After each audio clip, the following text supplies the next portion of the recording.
Hey everybody, Dave here. You remember that automation that I made a few months ago where I took Power Automate Desktop, I automated RPAChallenge.com and I ran it. And it was kind of cool. It was neat, but it was pretty slow. It took like 60, 70, 80 seconds to run that. Well, I've learned a few things since then. I was automating this in RoboCorp and OpenBots and UiPath and other RPA tools. And I realized that it might be possible to run this automation much faster than I initially had it going in Power Automate Desktop. So I went in, looked at the flow. Actually, with just a few clicks, the thing went from running 80 seconds to running like this.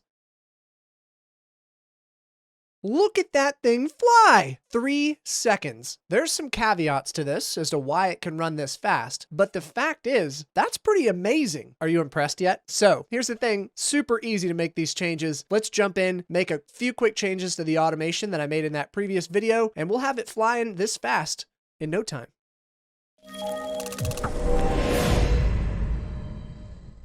The first thing that's different in the intro of this video, the test was run from this Power Automate Desktop console. And that makes a big difference, but not the biggest difference. So it takes like 82 seconds to run the automation. If I were to open up this and run it from inside, like the edit mode, and then 60 seconds if I run it from outside of the edit mode in the console. Further than that, we can actually make changes to the flow. So let me open this up and we're actually going to edit one of the original flows that I had. You could probably see that it said last edited 3 months ago. The first thing we'll do is actually click on the start button because I didn't do that, I think, in the original video. I could be wrong, but I get a little confused because I've automated this web page with so many RPA tools at this point. But I think we need to add to press that start button. And so I'm going to copy the stage down there that was press button on web page, just paste it up here, drag it down below the launch new Chrome. And then we're going to click the start button at the very beginning. So I need to add a UI element for this. So let's open up this action.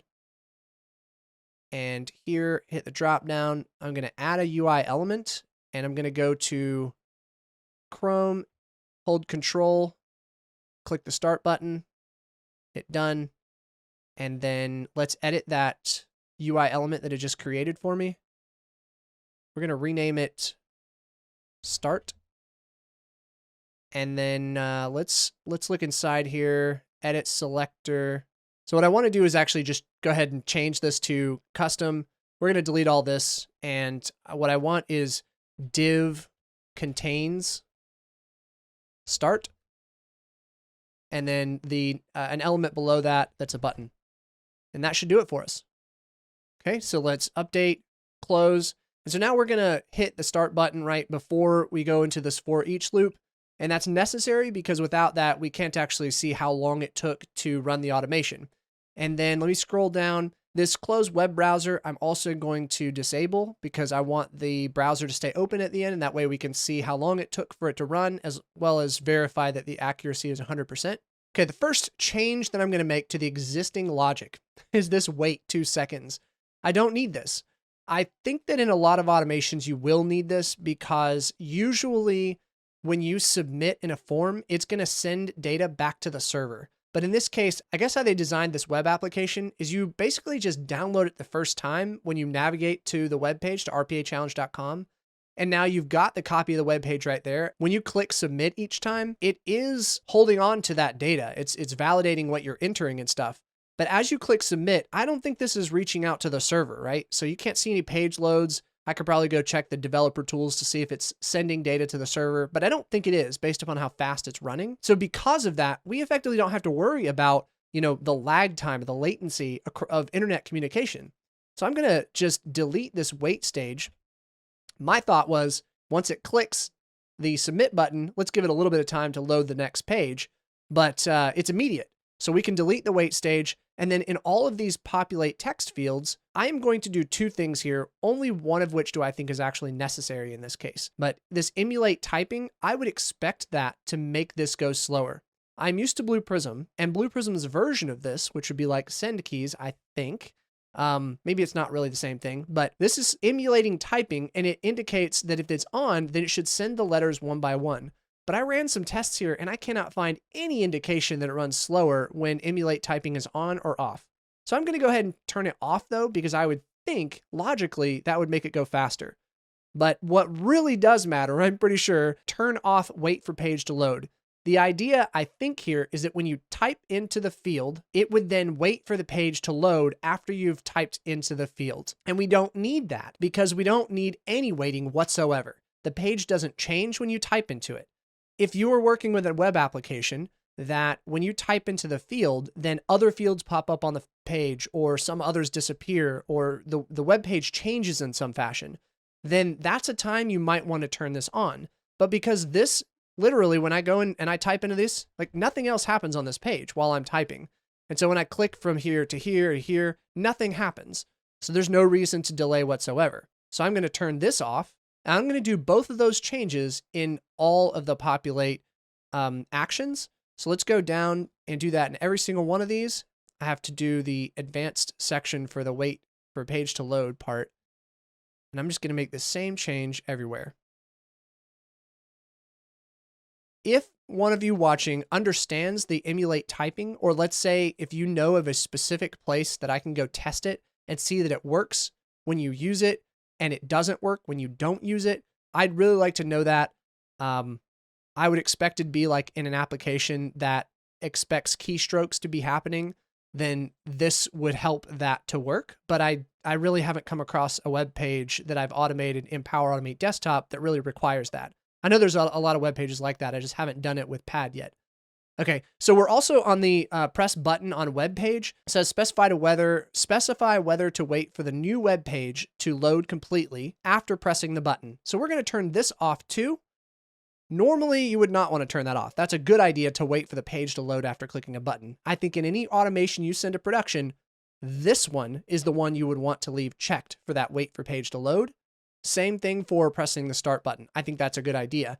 But in this case, I'm going to turn off the wait for page to load option here because it is extremely performant because I think it's all local. And let's go ahead, save this. And I'm going to first show you how fast it can run when we are just running from inside of the edit mode. And it's not going to be as fast as it can be. So when I ran the demo at the beginning of the video, it was definitely much faster than this, right? But you'll see this by itself is a significant improvement over a 60-second or 80-second run. Okay, so Excel just popped up and it got the data. And now here's the web page. Are we having a problem? Is it going to fail? Well, it can't fail. That's not fair. Button press failed.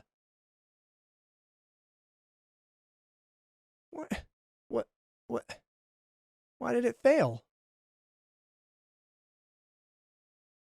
Start. Do you see what I did? Do you see what I did? I didn't put a close, like single quote right there. It's supposed to be div, colon, contains, open parenthesis, and then open single quote, start, close single quote, close parenthesis, greater than symbol, button. And I left out the single quote. Okay, well, I thought we were going to have no problems in this video, but here we are. Let's go ahead and run this again. Going to close the web page, run it. It got the data from Excel again, and now it's running. So you can see it's still not running quite as fast as it was earlier at the beginning of this video, but it is running significantly faster.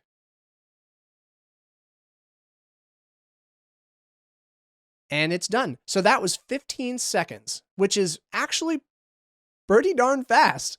Now let's go ahead and close this. Let's save the flow and close this. And we're going to run it now, which I think we just edited this one. So I'm going to run this now from the console, and we'll see how much faster it runs. Okay, got data from Excel. And yeah, you can see it runs a whole lot faster. Wow, less than 3 seconds this time.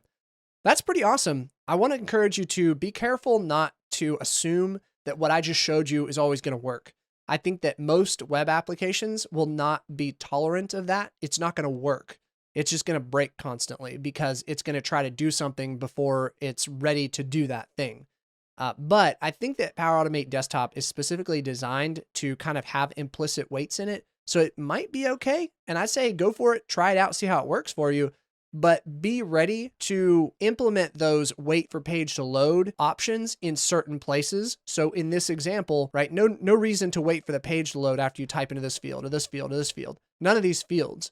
But after you click the submit button, you'd want it to wait for the page to load at that point. Same thing with clicking the start button because it actually makes the page change. That's the rule of thumb. If the page is going to change, wait for the page to load. That's the only changes required to make this automation run extremely fast. I hope this has been helpful. I know a few people asked about this in YouTube comments on some of the previous videos, and I want to just go ahead and record it and post it. If you're interested in seeing me make this automation again, but expand the scope of it, and instead of just doing the start button and then filling in the data, also automatically, downloading the Excel file and handling cleanup of data and doing some other things, let me know. And also go ahead and let me know what you'd like to also see in it. So you could give suggestions like, oh, also include this as part of the automation, and I'll try to incorporate it, see what I can do. Thanks so much for watching, and I'll see you in the next video.